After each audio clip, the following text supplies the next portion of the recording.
Welcome to the MFD Pod, the show where we talk with leading product operators and learn how they're scaling their businesses. Our guest today is Jason Dols, who is the Senior Vice President of Operations at Chomps. Chomps is a better-for-you meat snack brand made with real ingredients and high-quality protein. Jason has helped Chomps grow into one of the leading players in healthy snacking, overseeing everything from sourcing and manufacturing to inventory management and demand planning. In this episode, we dive deep into how Chomps manages one of the toughest balancing acts in CPG, keeping shelves stocked while keeping cash flowing. Jason breaks down how his team measures and optimizes their inventory cycle, how they manage supply chain across retail and D2C, and how they make decisions around new SKUs, safety stock, and even vertical integration. If you've ever wrestled with inventory turns, cash flow, or the art of scaling operations while not overextending, this conversation will be packed with insights you'll want to hear. Without further ado, here's Jason.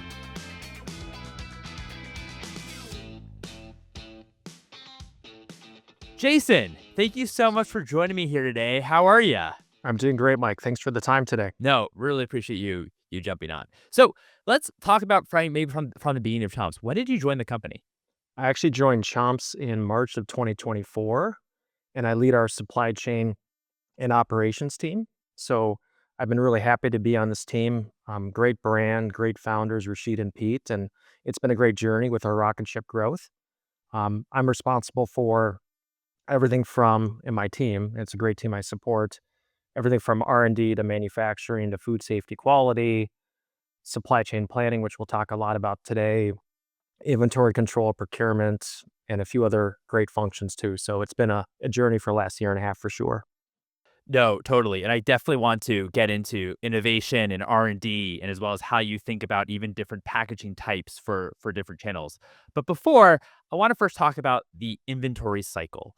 How does Chomps kind of define and measure its inventory cycle today? And how do you think about it as well for different channels? Yeah, so in terms of inventory, most companies will certainly look at inventory from a total dollar million. How many millions of dollars do you have in inventory for sure? Another common metric that we'll use is also days in inventory, which, as you know, is a measure of how much inventory have you had relative to your cost of goods you've sold as a company. We definitely talk about both those metrics. DIO is a backwards looking metric inherently. And our experience, and certainly experience across the industry, if you think about inventory, you have to be forward looking in terms of what's your future demand you're trying to cover. And so we'll use a metric called weeks of supply, which is calculated based off of how much inventory do you have relative to your forward-looking forecasts. And that's critical for all businesses because you're trying to plan ahead to future demand. But especially with the rocket ship growth that we've seen here at Chomps, you got to be looking ahead because if your demand continues to grow and accelerate, you have to get ahead of that demand curve on a go-forward basis. What typically then for weeks of supply in hand, right? So that's inventory that's already produced, right? That you have. In your mind, what's kind of the optimal number of weeks of inventory you should be having? In terms of weeks of supply, we look at it at each step of our supply chain. So in terms of finished good inventory, that's inventory that we have that's finished product that's ready to ship to customers. We also have work in progress, which might be bulk sticks that we have produced that we have yet to package into a finished product. And then we also have raw material inventory. In our case, one of our biggest inventories is certainly protein, beef, turkey, venison. So we look at weeks of supply for each of those steps. To go back to your question in terms of, how much inventory do you want to have? Honestly, it really depends upon each company, each business, how your supply chain's set up, I would say is my high level answer. And we do vary that weeks of supply depending upon the item we have from a finished good perspective. So there's some where we carry more inventory, some carry less inventory. There's not a hard and fast rule of thumb. But what I would say though, is we have specific targets we're trying to support, which typically means we want to have enough inventory to cover demand forecast variability in terms of safety stock, as well as supply variability, as well as cycle stock. In other words, how frequently we run the product at our manufacturing partners. That makes sense, and I love and thanks for kind of putting it out into these 3 different categories when it comes to finished goods, and then, of course, your WIP, your work in progress, and then you also have, like, your raw materials that I'm sure you're and raw ingredients that you're constantly thinking about how much do we have, in stock for those. In terms of inventory supply in these 3 areas, does it shift at all seasonally, or is it actually pretty consistent and more dependent on first of all, obviously how sales are doing maybe on the e-com side, but secondly, it could also be also is it more of a determinant on if we bring on a new retailer or we get into more doors? Like if you can walk us through just a little bit about how that might shift and also as well from like if there is any seasonality to Chomps. We are ultimately a demand-driven organization, right? So we have great partners on our sales team, our business analytics team, our e-commerce team that are generating customer SKU level forecast of what we expect to sell in a rolling 12-month basis. So it all starts with a demand forecast at the end of the day. So with the demand forecast as context, when you ask the question around seasonality, we do see some seasonality in our business. In that seasonality, we tend to see the biggest seasonality tends to be around that January or Q1 timeframe, where essentially what we see is a lot of consumers are thinking about New Year, New Year's resolutions, New Year, New You. We do see incremental consumption, especially with our product, with its great attributes, its great nutritional profile. So we do see some inherent seasonality around that time of the year, beginning of the year. We also see that seasonality amplified by some of our key retail partners running promotions. And during that time of the year, we also see some of our key retailers having shelf resets around that time. So those 3 factors add up together to mean, hey, we do see historically year over year, well before I joined, and certainly since I've joined, we do see a spike up in demand around that Q1 timeframe. So as we think about our production and our inventory processes, because we're demand driven, we're going to be looking ahead to that demand spike that we expect to see in January.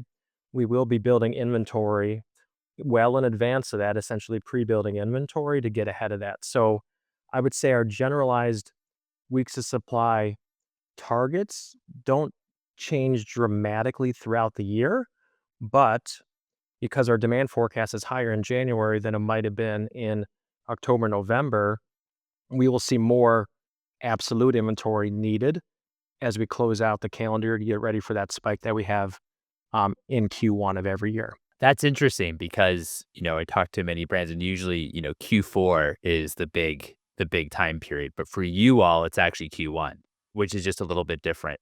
What is the shelf life of the product and how does that determine as well how you think about inventory production and sell through? As you know, Chomps is a shelf-stable meat stick product. So through our formulation, through our packaging design, it's shelf-stable. So it can be stored in warehouses, shipped in trailers, and stored in your pantry in an ambient form. So for that reason, Chomps has a longer shelf life. We're essentially 13 months from date of manufacturer until the end of the shelf life period.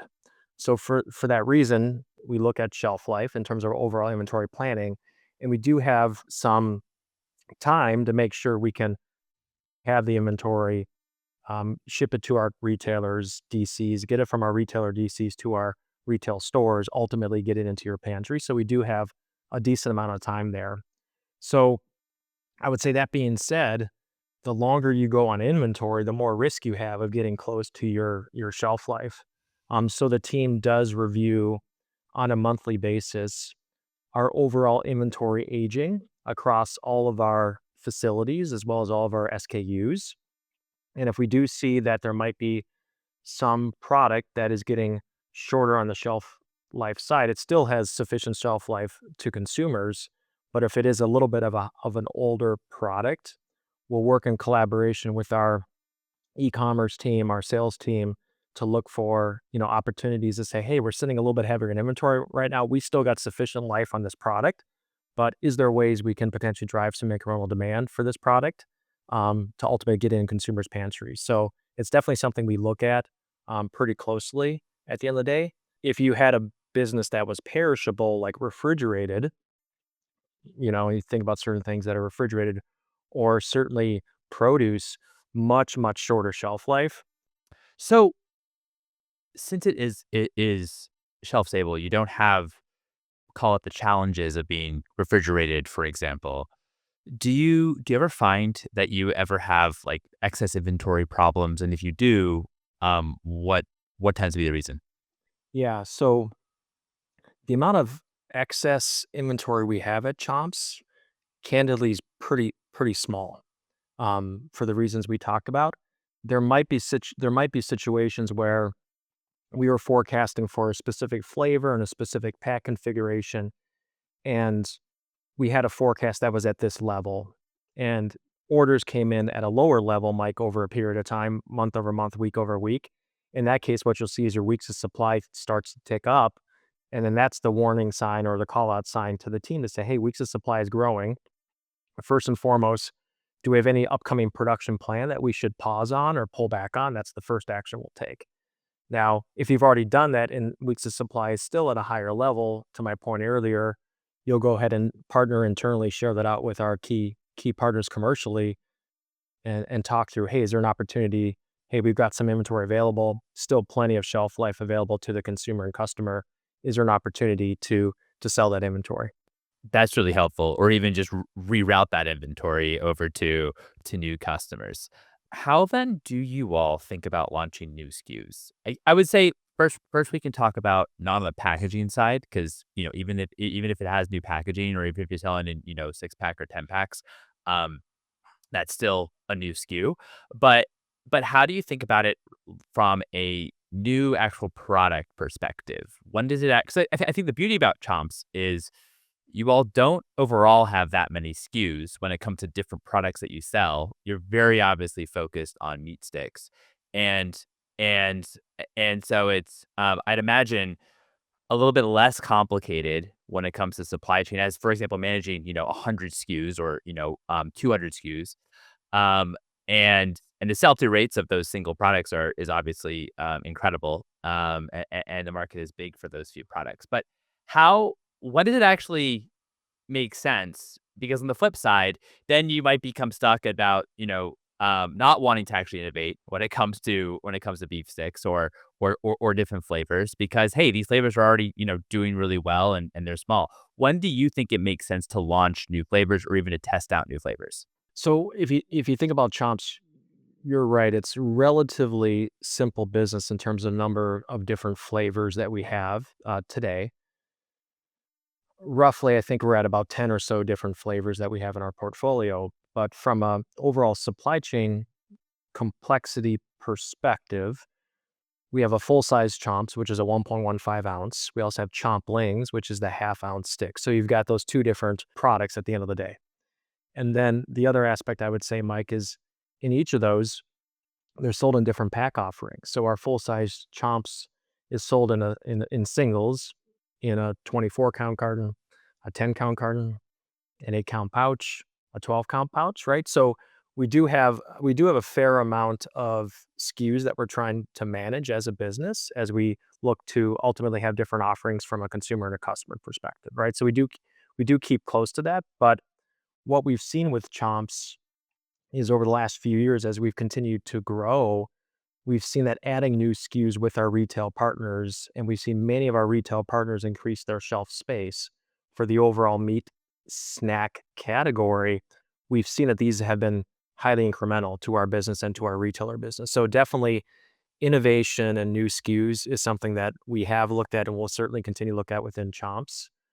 So this year, some examples of new SKUs that we've launched are Chomplings, the half ounce size stick. Historically, we sold that in the 6 count pouch in traditional large format.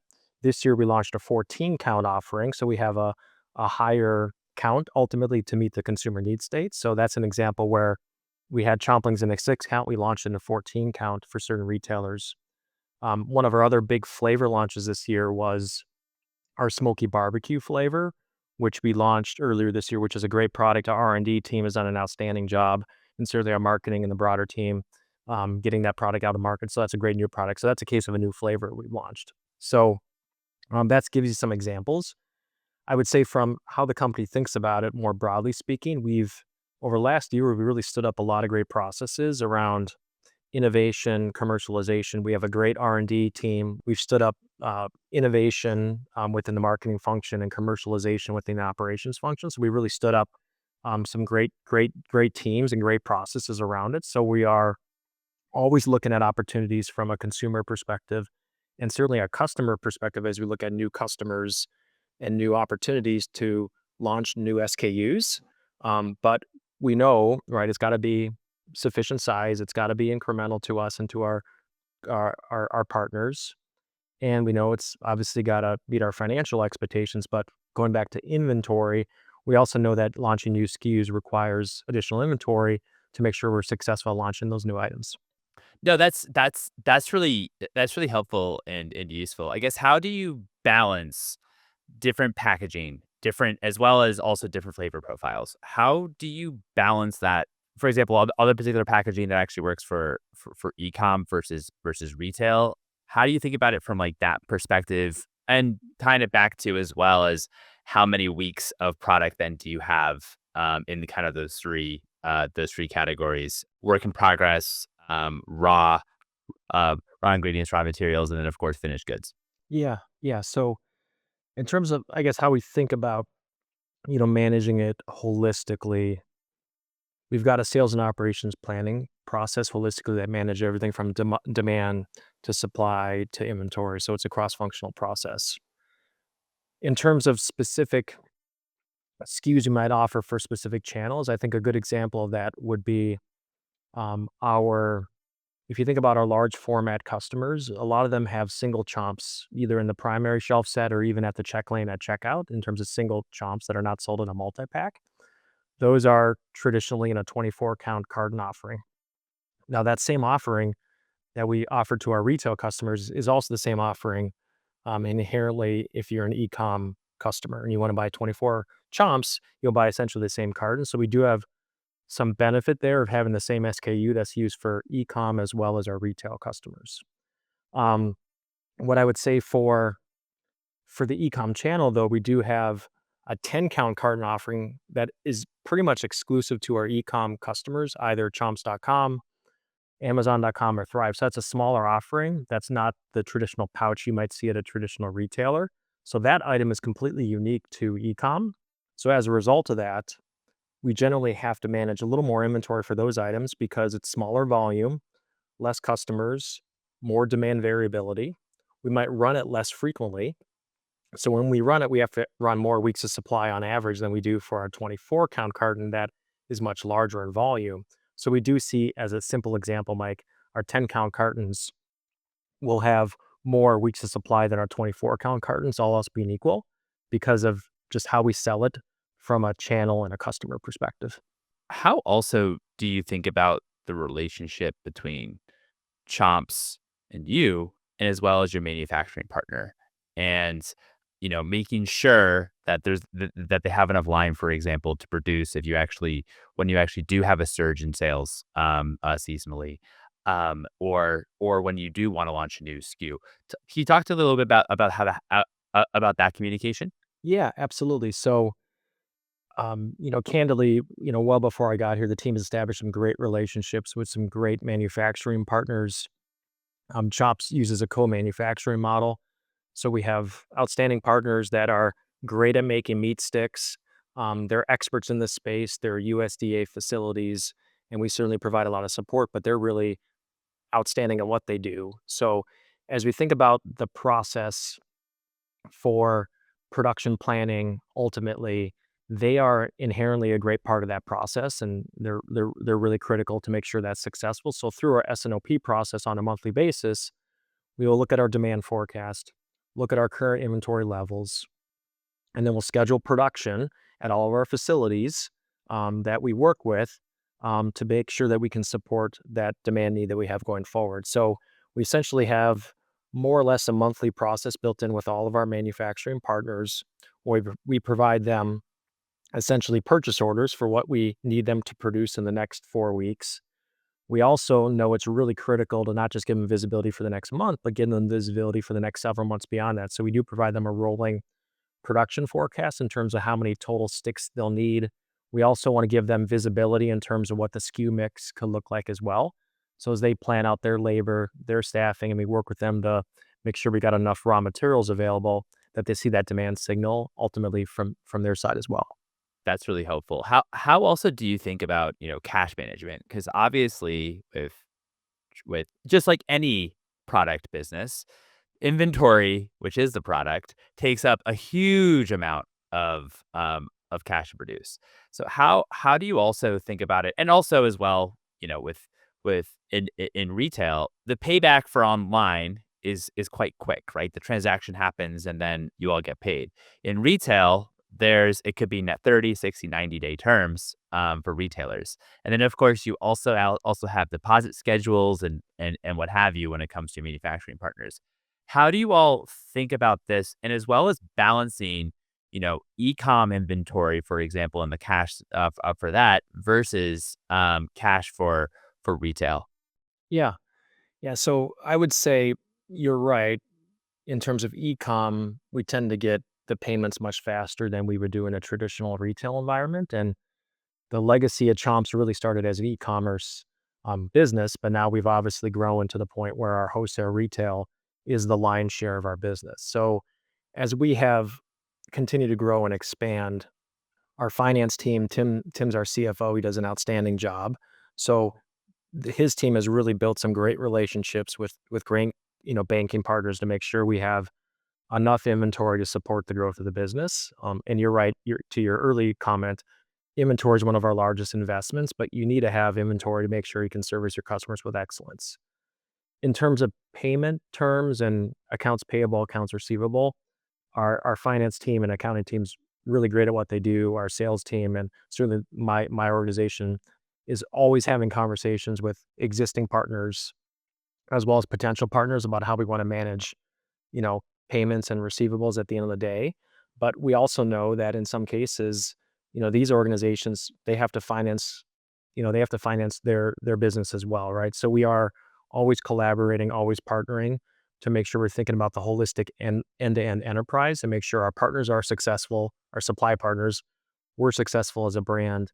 And then last but not least, our customers are successful too. So the team's done a great job of thinking about all those different factors in terms of our cash management. But more importantly, with any business, but especially a growth business, our finance team has done an outstanding job of looking for additional lines of credit and financing to support the growth that we have going forward. When you think about bringing on a new retailer, and of course, then you means that or at least I would presume that you need to build more inventory. What's that discussion like? Because I'd imagine you have to also be hand in hand with obviously your marketing team and your CFO, your finance team, and figuring out, okay, how are we going to pay the inventory, and the marketing team in terms of how to roll out. Can you talk to me a little bit about how that conversation usually, in terms of how you all are able to actually build a plan together?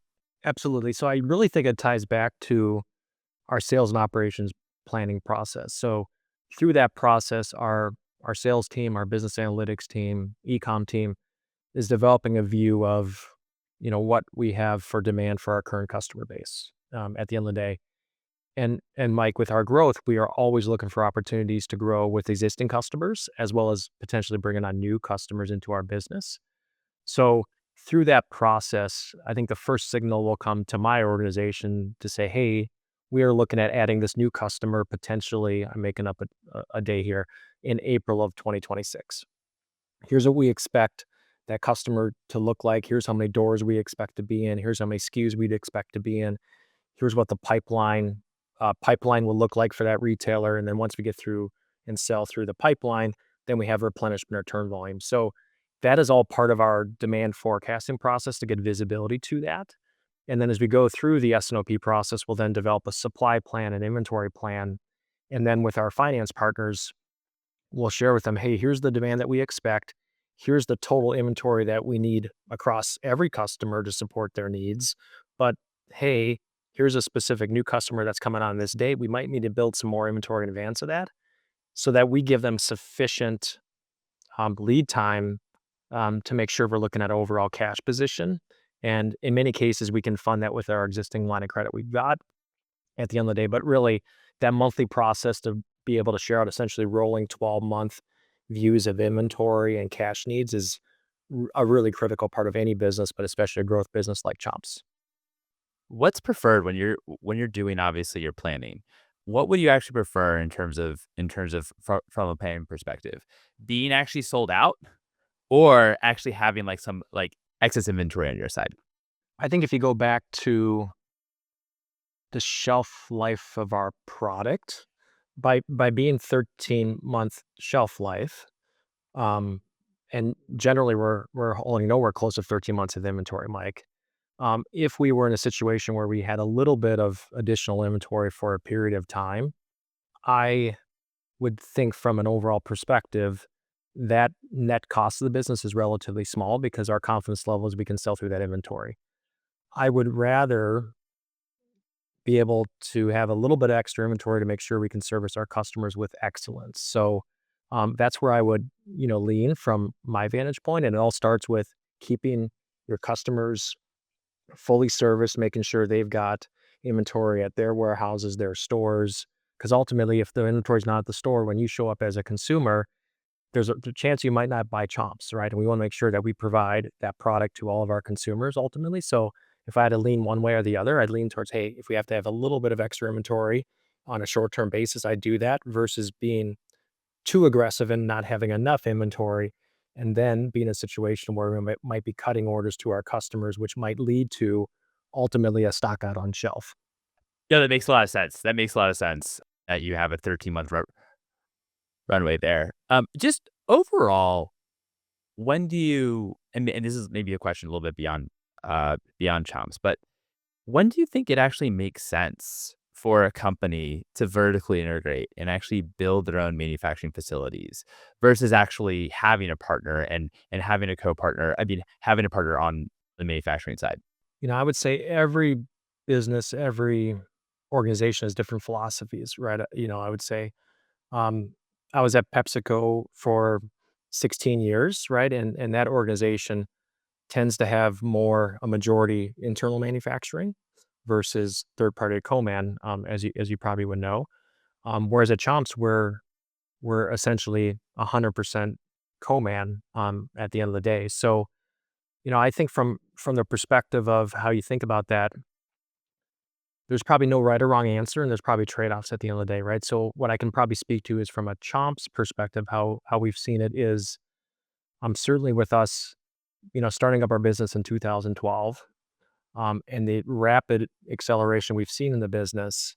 Um, because of that rapid acceleration, our lead time to be able to bring on additional manufacturing capacity has been and will continue to be a lot faster if we can find co-man partners that are out there today that are experts at what they do, that have facilities, that have expertise, that have relationships with the USDA, that have a great culture in terms of their frontline employees. So what we've seen up until now, because of our growth and how we've been trying to chase the growth and keep up with the growth, that our co-man partners have been a huge partner in us to be able to deliver this outstanding growth. So I think for us, a lot of it's honestly, Mike, been lead time in the sense that our co-man partners are probably faster at being able to bring on capacity for us. So for us, I think that's been one key factor at the end of the day.